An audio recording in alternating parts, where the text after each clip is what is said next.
They're trying to put me in jail for the rest of my life. If they got me out of the house and put enough pressure on me, they could get a hold of my father's $3 million. The FBI comes knocking on our door. Now I got someone who's taking money from us out of the house. I'm dealing with corruption. I've never committed any crimes in my life. All I wanted to do was take care of my father and make sure that he had the best care that he could have as he grew old. The truth is, it's not about justice for them. It's about winning. I kept thinking that there's going to be some good person in government that realizes his charges aren't real, they're false. There's nothing you can do. If I get on the stand and I tell a story about you and it's a complete lie and you're found not guilty, that doesn't help me.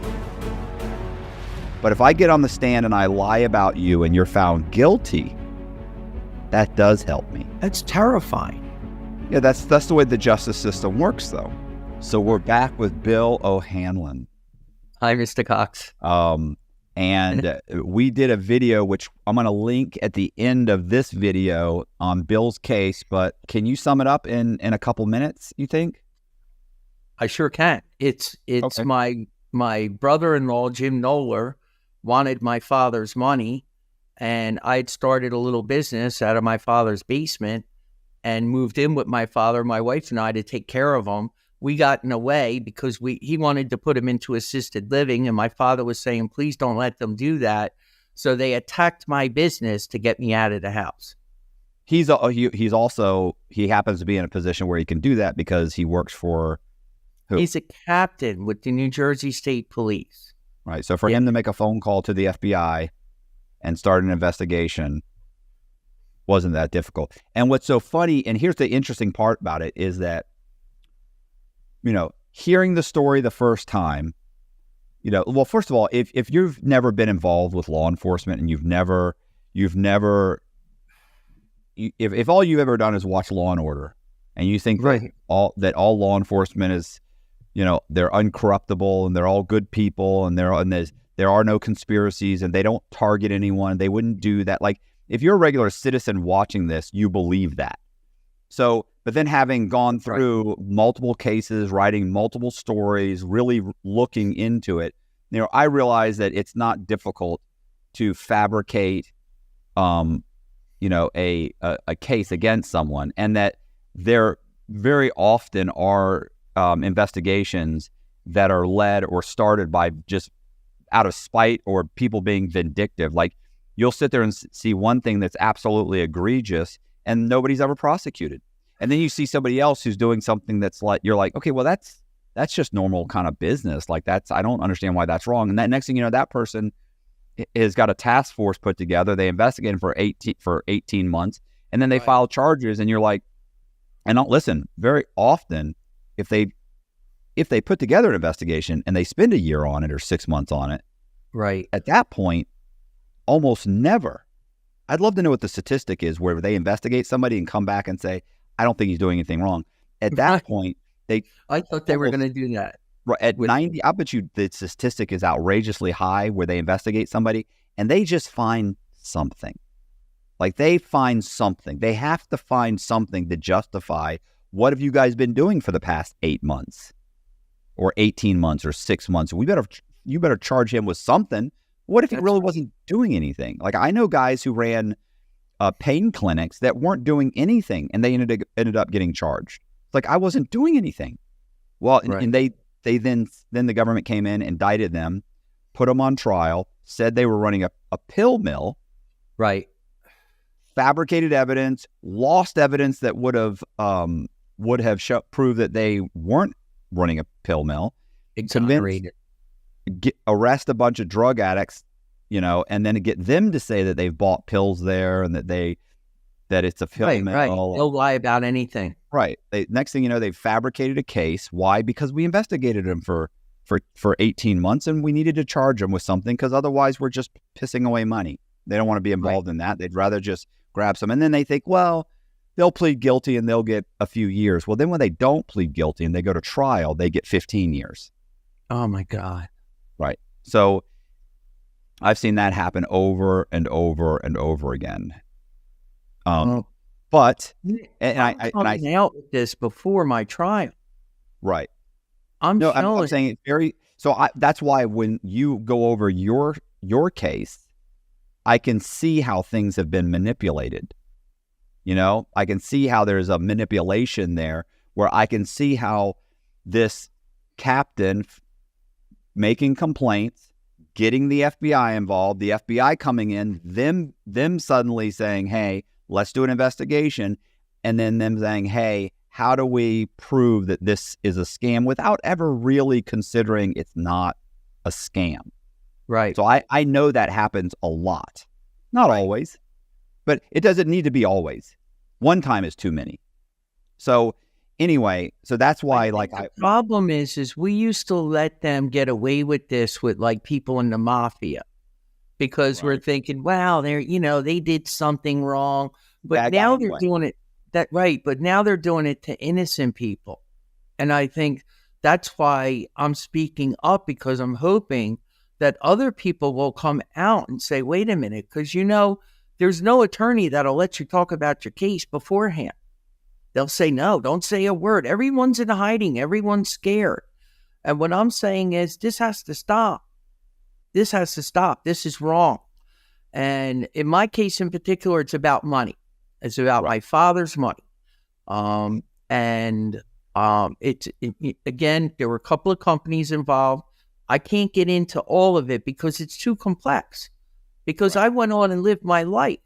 So my wife and I moved in with my father because he was afraid my sister was going to put him in assisted living. And he wants to live his life out in his home. So we agreed, thinking my sister would go, well, at least I know Daddy's okay. But that wasn't the case. I started getting threats from her husband, who's a captain with the New Jersey State Police. Get out of the house. We want to put him in assisted living. We want to sell off his assets. And basically, they want his money. That's what they want. And there's a few $1 million at stake. All right. So, but, I'm thinking, the wills, everything is already drawn up. So who cares about that? Everything is ironclad, I thought. All right. But I decided that I wanted to help my father. Okay. I wanted him. I love my father. I wanted him to stay in his home. And I wanted, he wasn't that bad. He could still get up and down stairs. When I moved in there, he was still driving. Right. So how bad could he be? Later on, I had to take his keys, but it was still okay at that time. So prior to that, I was in Miami working. I had a company, a collection agency. I've owned collection agencies my whole life from 2010 to 2015.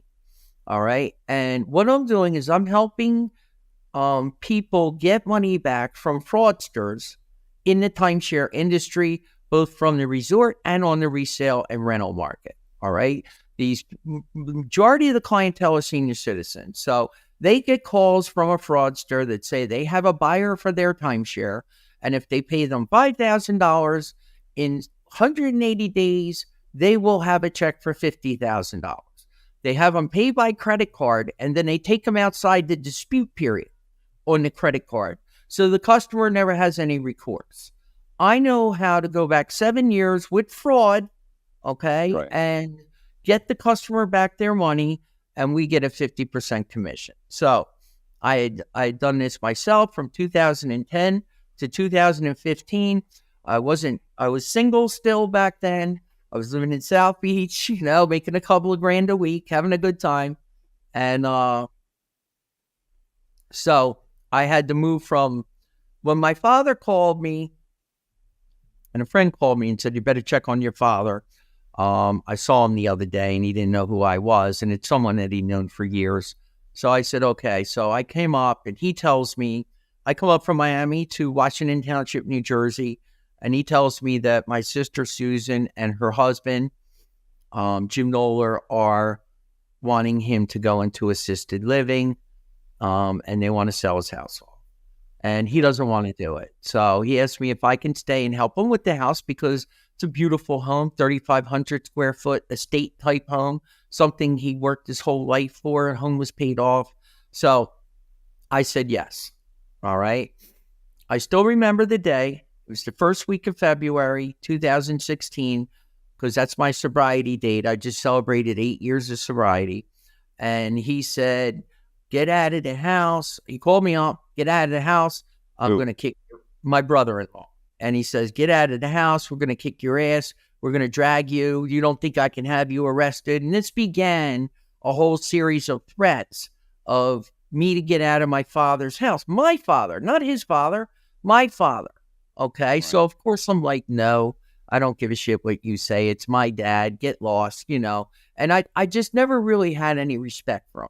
So, and I should have had respect for his, right. I should have had respect for Jim Knoller's title, though.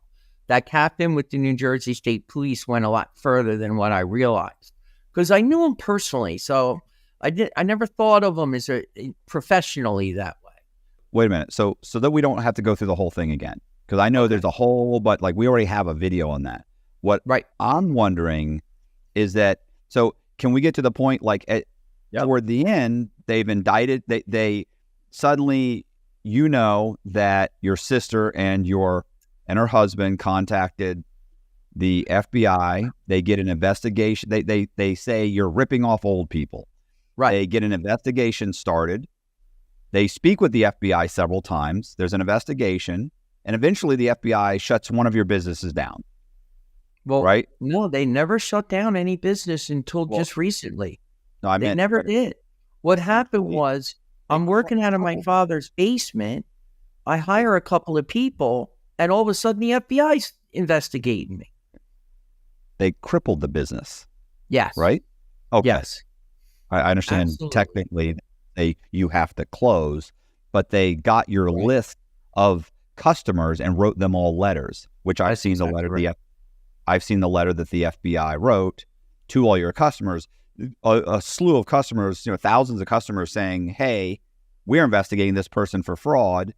Do you believe you were defrauded? Please contact us if you've been involved with this person." That's right. Which essentially, if you got a letter from anybody that you were investing money with, or there were 4 letters because I cooperated. So I'm only 6 months in business. Okay, I'm 6 months in business, and I hire a collector. Okay, I'm just selling. Okay, just me selling, but I'm sick. I had a heart attack. I'm very sick. They can't fix it.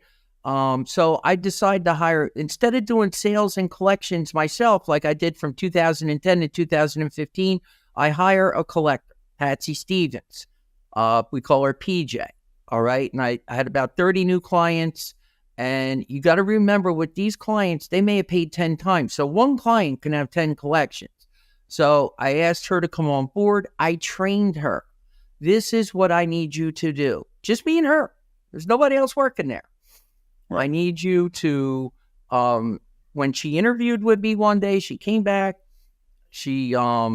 I said, I just need you in the basement. I got her an office, like a desk, a computer and everything. I tried to make the basement like an office, but it's still a basement. And I trained her on how to file a fraud complaint so that the customer gets the money back 99% of the time. All right. It's very important how you file it. So I do a call right in front of her, and we get off the phone. The customer's happy. They hear they're getting the money back. It's like $2,000. But really it's the first one who's ever helped them because they've been defrauded. And I say to her, PJ, you think you can do this? And she says, I know I can. And she said, the thing is I have another job. They're going to pay me more money than I go, how much you want? And it was like $16 an hour. I said, okay, I'll give you $16 an hour plus some bonuses on collection. She does fantastic. All right. She's working during the day doing collections. I'm usually sleeping upstairs or, because I'm sick. And if you have any questions, come on up and ask me. I'll be there. So until I fully trained her for 6 months. So now I hire a couple of sales reps, just me and her. Hire a couple of sales reps. One of them is outstanding, and he starts to bring in business. All right. So I tell PJ, I want you to hire more collectors. Hire 2 more collectors. Okay. Because I want to make sure that the clients get collections, that we don't get overrun. The delicate balance with a collection agency is always this: number of sales reps versus number of collectors. If you have one of your sales reps lands UPS as a client, you need to hire 10 collectors to handle that. If you lose UPS, now you got collectors that don't have enough business to make a living on. So that's always the delicate balance. I tell her, we need 2 more collectors. I want you to train these collectors, and your job is now to make sure that they file the fraud complaints correctly, finish up on the accounts you're working on, you train them, and make sure they're doing it correctly. All right? Because in this business, if you file a dispute, you'll get a provisional credit. They'll say, hey, it's outside the dispute period, and you'll get a provisional, customer will see a credit, and then it will go back on the card. It will return back on the card, and the customer is going to be like, hey, I paid you for a collection, and the money went back on the card. I want my money back. So it can wreak havoc with your business. So you got to file it the correct way. So she hires these 2, Tennille and Sarah. All right, Sarah Stankovich, and I think Tennille Blake is her name. So the FBI is investigating my business with just a couple of people in the basement working in sales at night, and with Tennille, Sarah, and PJ. Right. I mean, I'm so small of a company. So how does that come about? My sister's husband. Right. He called the FBI and he said, this guy's been stealing, meaning me, from people his whole life, which isn't true. I have no criminal record. Felony free. And I'm going to be 60 in May. And so he starts this investigation, all right, of which the FBI infiltrates my collection department, right? I'm like, we went from having the clients are happy, we're A-rated with the BBB, we're in business about a year, no, bad checks, nothing, everything's going really well, to all of a sudden, clients demanding refunds, checks bouncing, the whole thing became chaotic, and I don't understand why. I'm trying to figure it out. The collectors are blaming it on my sales reps. The collectors are saying, no, it's the sales reps. They're lying to people. And I'm like, okay, so I'll give you an example. All right. When a customer comes on board, all right, I have a sales rep, and what they do is they call a lead, and I'm not looking at the information. It's been redacted, but I'll give you an idea of what the lead sheet looks like. All right. So we already know that the customer's been defrauded. So we purchase leads from lead brokers of companies that have been going out of business, and they look like this. So you get the person's name, what resort they have, how much they paid, maybe Right. part of their credit card number. So this is it. So you have a salesman call this lead, and the salesman then has the client pay a small retainer with us to get started. We're not going to just do it for free. You got to pay us something. Client has to have some skin in the game. All right. So they pay us anywhere from $500,000 to $2,000, depending on how much they've paid. From $500 to $2,000. Yeah. What did I say? 500,000. No, 500 to maybe 2,000. Okay. $500 to maybe 2,000, depending on how bad the customer has been violated by these fraudulent companies.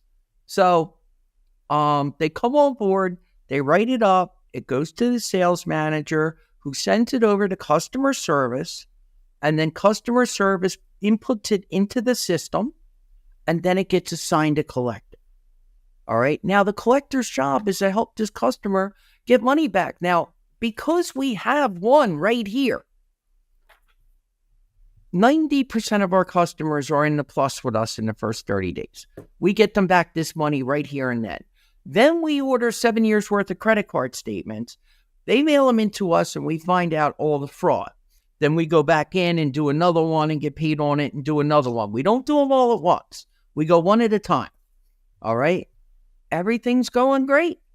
We're collecting a lot of money. The customers are happy. We have a great rating with the Better Business Bureau. Very few complaints. All of a sudden, chaos ensues. And I don't know why.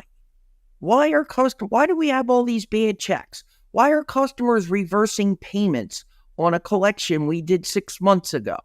So what I come to find out was, all right, Tennille was working with the FBI. Okay, she was communicating with the FBI.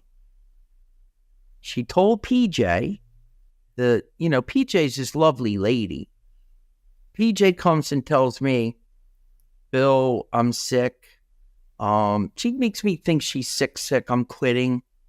And I'm like, what are we going to do? We got a lot of new business coming in. We have all this chaos going on. Because I really respected PJ. I did. And she said, I recommend that Tennille becomes the manager.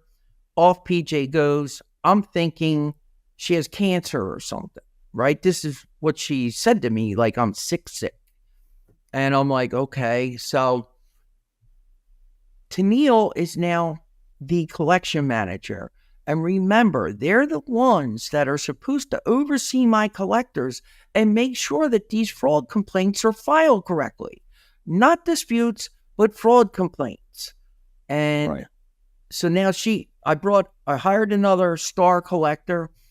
And so Tennille has 2 people under her. And again, we're getting inundated with complaints. And I don't understand what's going on. I look at the notes, and the notes say, left message. And then 2 weeks later, I get a call from the salesperson, and he says, the client said they never got a call from the collector. It's been 2 weeks. They want their money back. And I make a conference call. It's a conference a client in. I go, what about all these messages? I never got one message. The notes were fake. Right. Notes weren't real. Later on, the collector that I hired, the third collector, the star, told me that the notes were fake. She didn't want to say because it's her manager, right? She don't want to lose her job. So they're putting in false notes. I don't know why. Greed, okay? Because if you file a fraud complaint, they're going to do an investigation, and it may take 30 to 60 days before the customer sees the credit on their credit card. But if you file a dispute within the next 24 to 48 hours, they're going to see a provisional credit. Even though that credit's going to go back on in 3 weeks, they were getting paid a spiff on the number of fraud complaints they filed, but they were filing disputes. So they were getting paid a spiff on that. Client sees a provisional credit. They got paid a commission, okay, on the collection, because the client sees a provisional credit, but we don't know they're not going to stick. 90% of fraud complaints will stick. Provisional temporary credits, they don't stick. So the FBI infiltrated Tennille, Sarah, another guy, Frank Vespi, and they're sabotaging my own collection department. All of those people work for the FBI? All those people are now communicating with the FBI, and they're putting up bogus numbers, and I don't know it. I just know something's array. I can't figure it out. They're trying to blame it on the salespeople. Salespeople are like, no, the client wants, the client has plenty of collections. And they're saying, I can't figure out what's going on. All right. I didn't know if I just had subpar employees or I just couldn't figure it out. I let them all go. Right. Okay. I'm going to start over. Now, I only know now that they were working with the FBI because I have discovery. Right. All right. Back then. So when you told me the story the first time, you didn't know this. You didn't know they were working. When you got your discovery based on your federal case, mm-hmm. That's when you saw all of the FBI correspondence and memorandums, right? The FBI 302 stating that they were working for the FBI. Right. So my entire collection department now works for the FBI, not me. Right. This But is you what's fired him. happening. Right. But So you now fired him. I let him go because I knew something was wrong, but I wasn't sure, but I knew something was wrong. So now I hire 3 stars, okay? Superstar collectors, paying them a lot of money, been in the industry a long time, and the company takes off, right? Because now we're going in and the collections are being done correctly. The customers are happy. However, I have them go back through all those other accounts. Tennille, Sarah, Frank Vespi, find out what happened here. And that's when they found out and told me that the notes were false. But they went in and fixed them. All right. Moved them out of dispute, moved them over to fraud. But the problem was this. The FBI sent all of my clients a letter.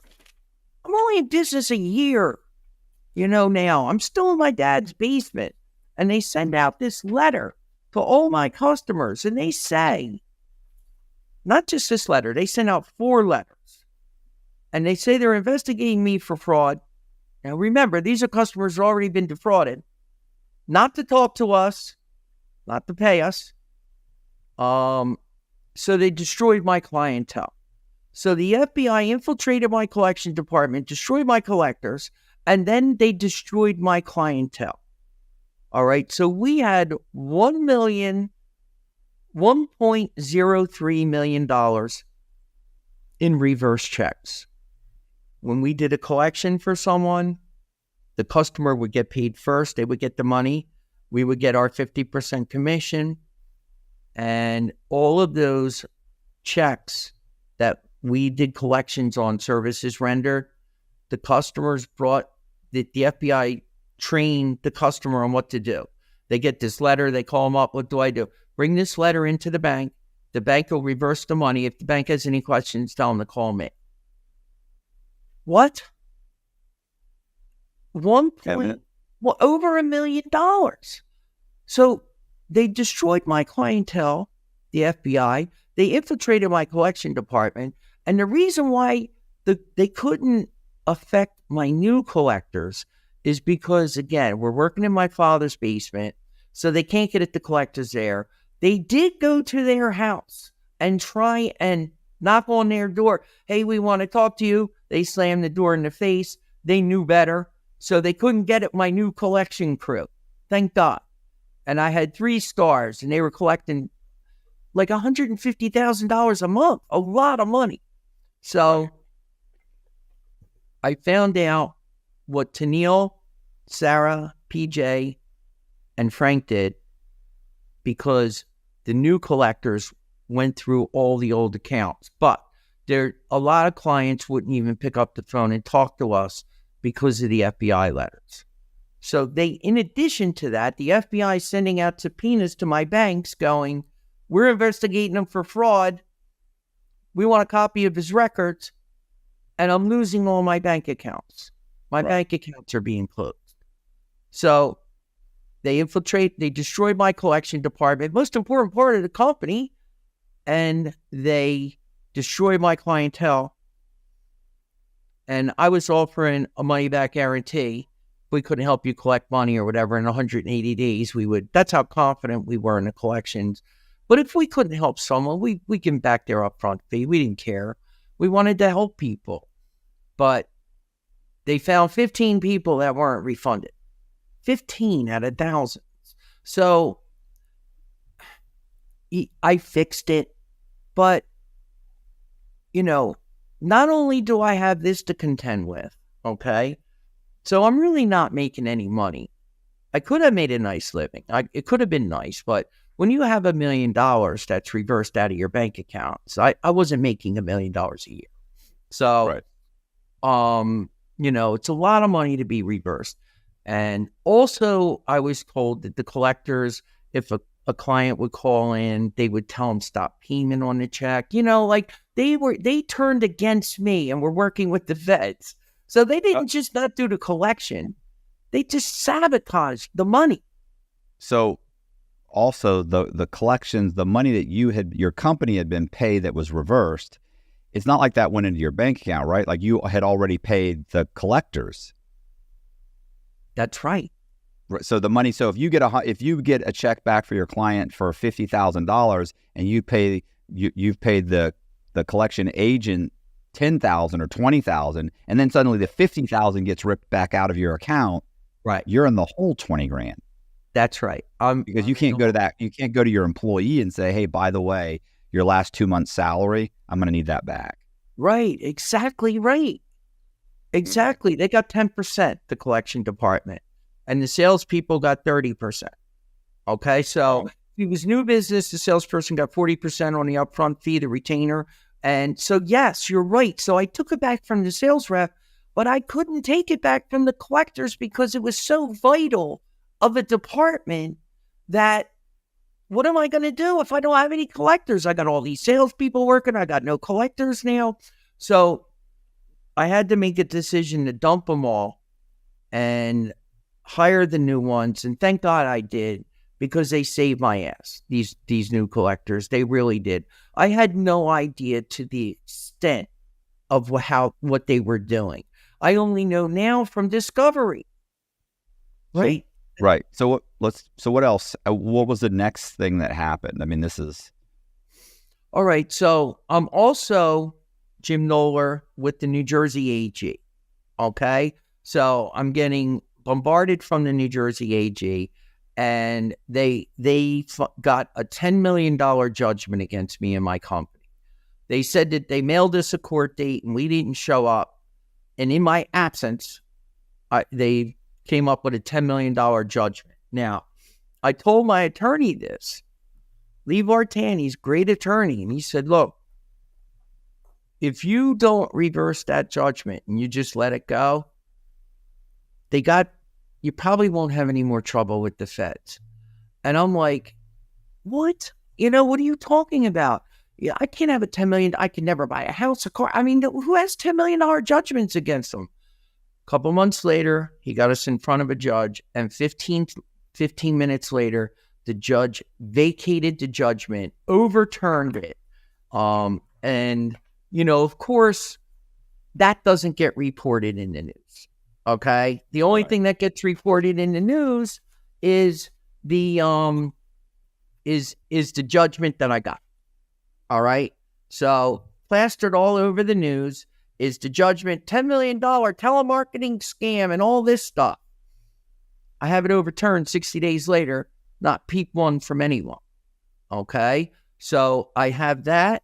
I have the judgment. And then Jim Knoller had also reported to the Gloucester County Superior Court, filed the police report with them and said I stole money from my father. They arrested me.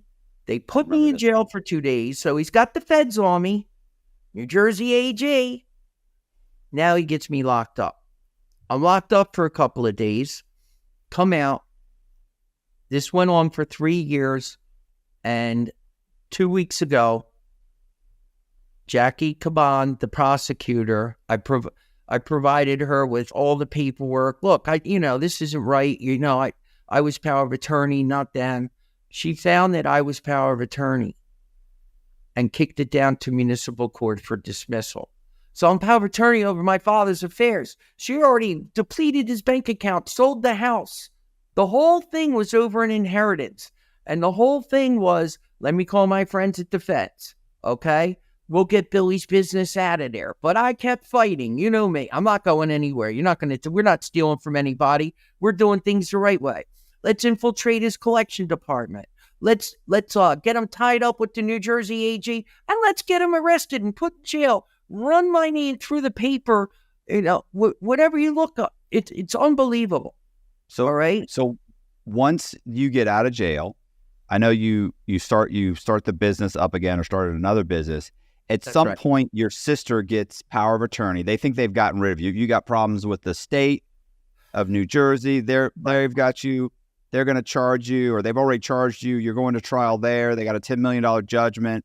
Right. And they've got the feds have indicted you. That's going to go to trial. So they feel like you're pretty well hemmed up. So right. Then your sister ends up becoming power of attorney for your father eventually, right? And what do? They take your father, they take care, they move him into their house, they take care of him, they do everything correctly, or Yeah, what do they do? they put him into a nursing home. They didn't visit him. They disinherited me out of the will. And in 2021, my father died a year ago, October. But in 2021, they depleted all of his money. All of his money was taken out of his accounts. Millions. How quickly did that happen? In 12-month period, everything's gone. Everything's Drained gone now. Several million. It was several million, over a million. I don't have all the discovery from all the bank accounts, but the ones I have are several $100,000, like $700,000-$800,000. Plus, they sold his home, $280,000, like that. So they depleted all his money. They wiped out all his bank accounts in a very short period of time, and he wasn't even dead yet. So how did they do that? They had power of attorney at the time. No, I understand. I'm saying, what conveyance did they use? How did they do it? Did they just go in and get cash, or they write checks? Like, you have checks? Do you have proof? The checks were, yes, I have checks. They were written out to my brother-in-law. All right. So your sister's writing checks to her husband out of your dad's account. That's right. That's right. And the ones that were made out to cash, she kept under $10,000, because, you have to report checks for over $10,000. And the ones that are over that, but I mean, it's just several $100,000 in checks, and I'll email them over to you. It's unbelievable. I have them. Do you have them? Yeah, I have. All right. So you got the check. What are they? Let me see. These are the checks. Okay, like this. Nice. Several $100,000. I can't look at them. All right, because I have PII, but stuff has been redacted, and this has been done for me. I have a team helping me. But these are the checks, several $100,000, like $700,000, like that. When I say several $100,000, that we know of. All right. The other ones, I haven't gotten it back on Discovery, but I got this one on Discovery. I have a question. I have a question real quick. And I've written a lot of checks, by the way. And I've committed a lot of fraud. I know.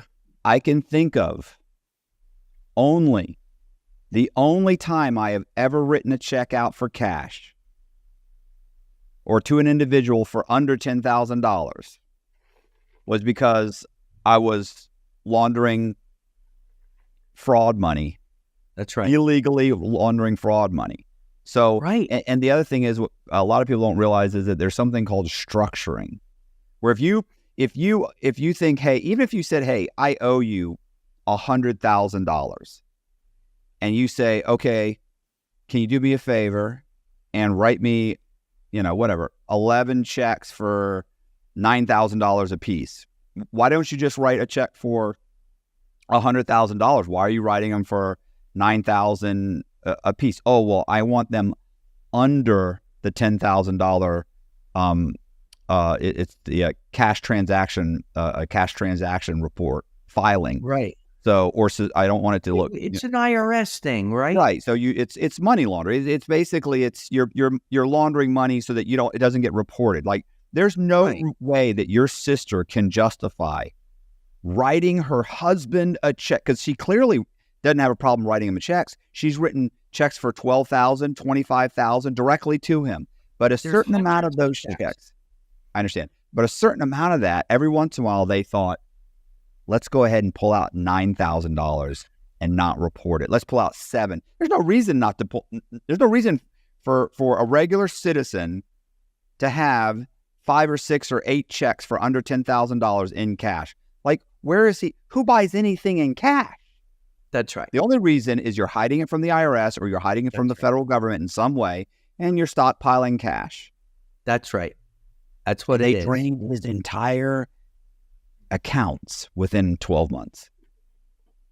Like, I can't imagine how you could justify that as her. No. Sometimes 2-3 checks in a single day. You know? Why not just write them all? Why not write one big check and deposit it? And what are you doing with all this money? They're not taking care of your father with it. Right. Exactly. He's in assisted living.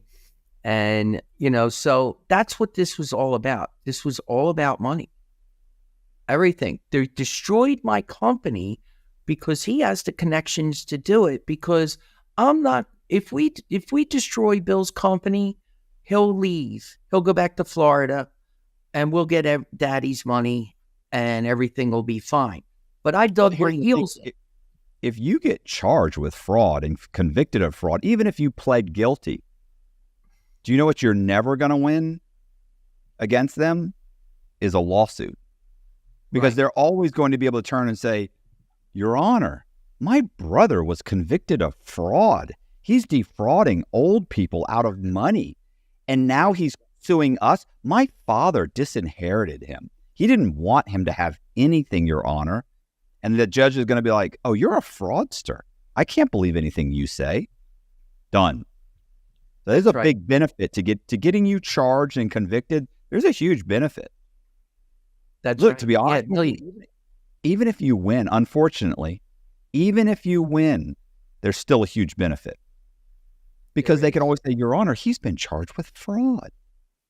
Except what's happening now is, first of all, my one attorney wants to file a lawsuit for wrongful incarceration, okay? Because it was proven that I was power of attorney. They illegally obtained power of attorney, and then they filed a false police report against me. Right. So they lied. What's so funny is if I filed a false police report, I'd be charged. Right away. Right away. So now, because, it's going to make headlines when he gets arrested for this. All right. If he gets arrested, but it's going to make headlines. So they want to have all their ducks in a row. So we're providing a detective right now, filing a false police report, theft. Okay. They took everything from the home. They sold the house. And they had no right to do it because they were not power of attorney. They illegally obtained it and filed a false police report. They put me in jail for a couple of days. I bond out, all right, and I go to Florida.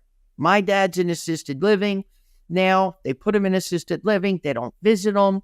And then they disinherited me out of the will. There's a videotape, and I'm going to send this over to you, of them, my sister videotaping my father, but he's not on camera. She's saying, so Dad, you don't want Billy to be in the will anymore? And my father's like, oh, like he can barely talk. He's got Alzheimer's. He has dementia. If you saw this, you would be sickened by it. Okay. Right. So we're providing all of this to law enforcement, but this Fed thing, they're not letting up. Right. They're not going away. They've investigated a considerable amount of time, and they don't listen. The feds don't like to, especially they don't like to lose, and they especially don't like to lose to somebody that may come back and sue them. That's right. You see what I'm saying? So their fear is, at this point, we have to get a conviction, or this guy could turn around and sue us. So. Do you see what I mean? Like for them, it's an all or nothing at this point. Right. I mean, I'd love it to be able to tell you, oh, there's a good chance that they'll drop it, but they're not going to drop it. But the thing is they had a preconceived notion about me, the feds. So when my collectors were lying to them about, the business is a fraud, we're not collecting any money back, it's because of them. They were easily duped by these collectors, okay? I don't think they intentionally told the collectors to do it. I think the collectors assumed that maybe that's what they wanted. And for whatever reason, they figured the company wouldn't be around much longer. Let's get as much money out of the company as we can. We'll put up bogus collections. We'll get paid on them. We get spiffs on them. And then when the feds come in, which they finally, after I got rid of my collectors, all 4 of them, a couple of weeks later, I was the subject of an FBI search warrant. Right. They no longer had the inside team. Right. They no longer had it. So, and that's when they went out to my new collectors' homes and tried to get them, and they would have nothing of it. They knew we were legit.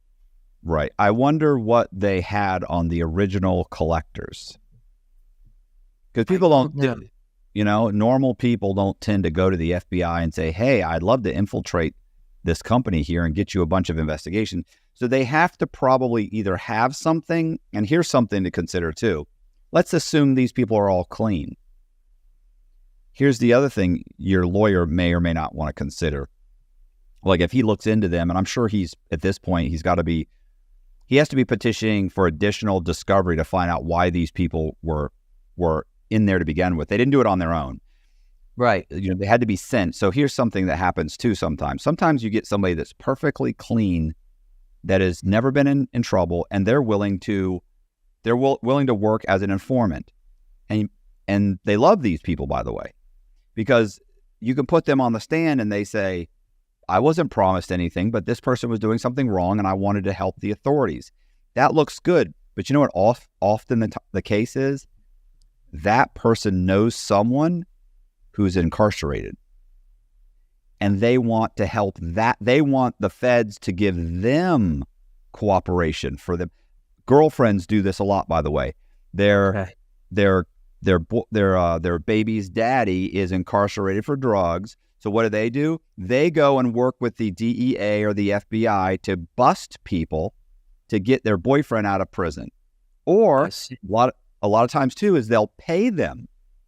If they've done this before, then they know. A lot of people will go and do something like that. It's called third-party cooperation. So if there are cases, and I read an article about this one time, and I actually spoke with somebody whose ex-girlfriend did this also for a living, but she was also kind of a drug addict. But what she did was, and this woman I read about, she had tried to help her boyfriend get out of prison, and they were like, "No, we're not going to help him. He'd gone to trial. They weren't going to do anything for him." They said, "But if we'll pay you to make drug buys." Very pretty black girl. She could. She was going to college, but she'd been raised in a rough area, so she kind of spoke the language, the kind of street. So she could switch between the two. And so what she did was the DEA would pick her up, fly her into another state, have her stay there for a week, make a bunch of drug buys, then they'd go grab those drug deals and charge them. They loved her. So it's not uncommon for people that have worked with the FBI or the DEA or the government before to then go out and target people and say, hey, I've found something out. I can do this. Can you pay me? Yes. So now I get paid by my boss, who I'm setting up, and you get paid by the FBI. Right. Well, Tennille did say she told everyone that she was getting paid by the FBI, $500 a week. I don't know what that's about, but in your scenario, there is a drug dealer selling drugs. That's illegal. Right. I never did anything illegal. Yeah, we started a small collection agency. If they're on the inside, how hard is it to make it look illegal? Well, that's what happened. And luckily it didn't go on to the point where, luckily I knew something was wrong. I couldn't figure it out. They were trying to blame the sales reps, saying the sales reps were lying to the clients. And PJ quit. It was Tennille, Sarah, and then I brought in a third collector, very good friend of mine. And she's the one who said, Bill, they're putting in fake notes. These aren't real collections. They're telling the customers not to pay, And I was like, what? Got rid of all of them, brought in 2 more collectors, and the company took off. So I was able to overcome a lot of it, but not all of it because of the FBI letters to the clients and the banks. So where am I going to bank at? So what's happening now? Where are we now? Well, because WAB, Williams & Burns, the name was, like if you were calling a new customer to try and help them, they'd Google us and we wouldn't get any clients. So finally in 2020, I shut the company down. The feds never told me to shut it down, ever. I shut it down. I opened up a new company called Ryan James and Daniels Corporation, and I built that company to a $15 million a year company. We had 125 employees, and we were helping customers get money back from fraudsters, and we linked up with a law group. Now I had a solution to the fraud. The reason why the customers were paying over and over again is because they had a timeshare they couldn't get rid of. And they were saddled with a maintenance fee. It was an anchor. And they didn't want to pass it down to their kids because timeshares get passed down. Now I had the solution. So we could prove ourselves with the collections. And then if they'd say, can you get me out of my timeshare? Yes. And we'd send it over to the attorney. And we canceled almost 1,000 timeshare contracts. And we collected $7 million with RJD, Ryan James and Daniels Corporation. However, and I'm going to save this for another show if you'll let me back on, because they shut down Ryan James and Daniels Corporation. The prosecutor is always trying to have me violated on my pretrial release, saying I'm doing something wrong and I'm not. And I think it's because they have no case and they're trying to put me in jail until a court date. I'm just guessing. All right. But they've gone to the extreme where they put 125 people out of work in a single day, 100 African Americans making six-figure incomes. And I'll get into that on my Ryan James and Daniels. But what they did to that company it's unbelievable. You know, that company had 9 complaints, 4,800 customers, A-rated with the BBB, and then bam, again. They came in and just because my name was on another company, they said everything my name was on had to be a fraud. And the prosecutor convinced the judge that I'm just, disgusting human being and I shouldn't be free and all of this stuff. And they shut all my companies down.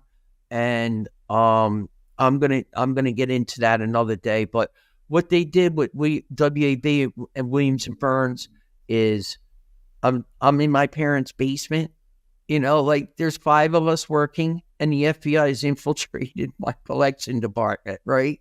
The FBI is coming after me. They destroy my collection department. I get rid of them, hire some new ones, and we regain. They destroy my banking relationships and they destroyed my clientele. And then it took them 4 years, 11 months and 2 weeks to find 15 people that didn't get refunded because I offered a money back guarantee. That's what they did. What is this? Who does this to people? It doesn't make any sense. So at this point, there's a court date? I mean, are you going to trial? No, there's no court date. We just got the discovery, but it doesn't look like we have even all of it. I mean, it looks like there's a lot of stuff missing. Like, how did they become aware of my company, for example? Because I know it was my brother-in-law. Right. Right? How? So, well, you know that because your father had told you that your sister was talking. And my brother, he told me too. Right. So what about? Okay, so you guys haven't set a court date yet. You're still, your lawyer's asking for additional discovery, right? Where's I'm trying to present this to my attorney.